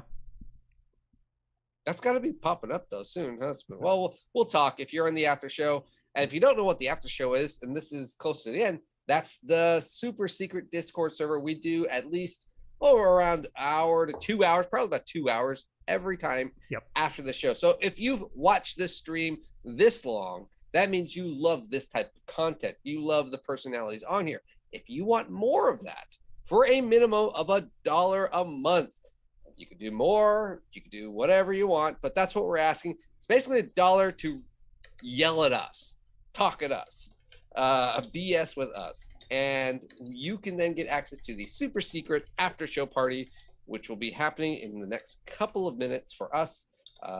Hurry up, spots fill up fast. Yes. Unfortunately, Discord is limited to 25 in voice chat, and well, I get my spot, and so does John. So 23 in voice chat. But you get to video chat with us after the show, usually till around midnight our time, or about 90 minutes or so after the show. It's a great time. It's honestly just a great group of people. I could not ask for a better Discord server. And I'm not just saying that because it's mine. Like I would truly hang out with these people every day anyway. It's like all the best parts of Reddit without the narcissism. It's phenomenal. Yeah. Okay, narcissism, but it's got to be a little bit to make it really spicy. Right. Yeah. I mean, as Big Spoon says, thine own self, John. Discord. Thine own self. Yeah. Yes. Yeah. Join the Patreon. Best way to get on there. $1 a month. Minimum contribution. You can donate more if you want. I do charge per video, but you can always set a monthly max. As long as you give me $1 in the month, you are welcome into the Discord server.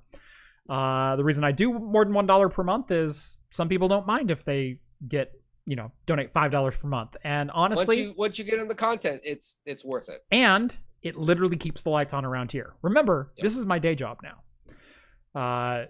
And someone asked me, and I think we'll probably finish with this, even though I know John probably has to pee, which is why he was starting to wrap up. Is Jeff, how are things going since you transitioned from your day job to YouTube? Things are going fantastic. I honestly have never been happier as an adult. Even when things go wrong, even when it's like, I will have a rough day in the studio. Nothing goes right, and I brick a motherboard, or I don't finish a project, or the kids were screaming all day so I couldn't film, or whatever else the problem might be. I've got this pain under my ribs, and it literally hurts to move around, and I can't lift things and whatnot. And then it's like usually around 4:30 or 5 o'clock, I will drive to my mailbox and I will pick up anything from my P.O. box, and I'll drive back home. I realized that even in the worst of days, I am still driving home from my mailbox earlier than I would have gotten off work.